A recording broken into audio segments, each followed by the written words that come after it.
এনইসিও পাচ্ছেন না মুস্তাফিজুর রহমান। খেলাযোগ গণমাধ্যম থেকে পাওয়া সর্বশেষ তথ্য অনুযায়ী আইপিএলে পূর্ণ এনইসিও পাচ্ছেন না মুস্তাফিজুর রহমান। আসন্ন নিউজিল্যান্ডের বিপক্ষে ওয়ানডে সিরিজে তাকে চাচ্ছে বিসিবি। এখানে একটা বিষয় পরিষ্কার, খবরের টি-20 সিরিজের কোনো উল্লেখ নেই। সেখান থেকে ধরেই নেওয়া যায় টি-20 সিরিজে মুস্তাফিজকে চাচ্ছে না বাংলাদেশ।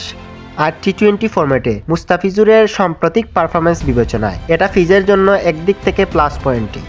এখন বিসিবিকে দোষারোপ করার আগে একটা গুরুত্বপূর্ণ বিষয় মাথায় রাখা দরকার। নিউজিল্যান্ড যতই তাদের বি কিংবা সি দল পাঠাক, বাংলাদেশের জন্য এই ওয়ানডে সিরিজটা ভীষণ গুরুত্বপূর্ণ। কারণ আমাদের আইসিসি র্যাঙ্কিংয়ে উপরে উঠতেই হবে। র্যাঙ্কিংয়ে পিছিয়ে থাকলে সরাসরি বিশ্বকাপ খেলার সুযোগ হারানোর ঝুঁকি আছে। নিউজিল্যান্ডের মতো দলের বিপক্ষে সিরিজ জয় বাংলাদেশের র্যাঙ্কিংয়ে বড় বুস্ট দিতে পারে। এই কারণে হয়তো বিসিবি টি-20 নয়, শুধুমাত্র ওয়ানডে সিরিজে মুস্তাফিজকে চাইছে।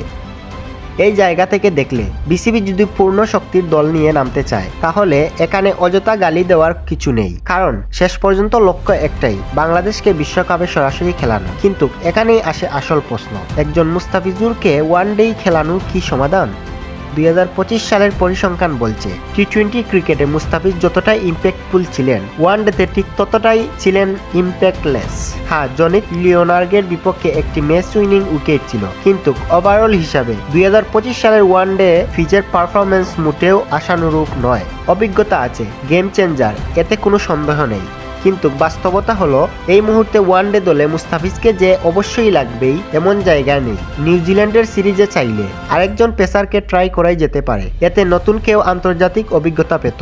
আর আমাদের পেস আক্রমণ এমনিতেই দুর্বল না। এখন আসি আরেকটা গুরুত্বপূর্ণ জায়গা। আইপিএল এর কর্তৃপক্ষের কাছ থেকে বাংলাদেশি প্লেয়ারদের নিয়ে দ্বিধার একটা বড় কারণই হলো এনইসিও ইস্যু। 9 কোটি রুপিতে একজন ক্রিকেটার কেনার পরেও যদি এনইসিও নিয়ে অনিশ্চয়তা থাকে, তাহলে সেটা ভবিষ্যৎ বাংলাদেশ ক্রিকেটের জন্য আরো নেগেটিভ বার্তা দেবে। সব দিক বিবেচনায় বলাই যায় বিসিবির সেন্টিমেন্ট ভুল না, দেশ অবশ্যই সবার আগে। কিন্তু একই সাথে প্লেয়ারের ক্যারিয়ার, আইপিএল এর মতো বড় মঞ্চে বাংলাদেশের উপস্থিতি এবং ভবিষ্যৎ সম্ভাবনা, এই সব কিছুর মধ্যে ব্যালেন্স রাখাটাই সবচেয়ে জরুরি। আপনার কি মনে হয়, মুস্তাফিজকে কি ওয়ানডে সিরিজে রাখা উচিত, নাকি আইপিএল এর জন্য পূর্ণ এনইসিও দেওয়ার দরকার ছিল? কমেন্টে আপনার মতামত জানাতে ভুলবেন না।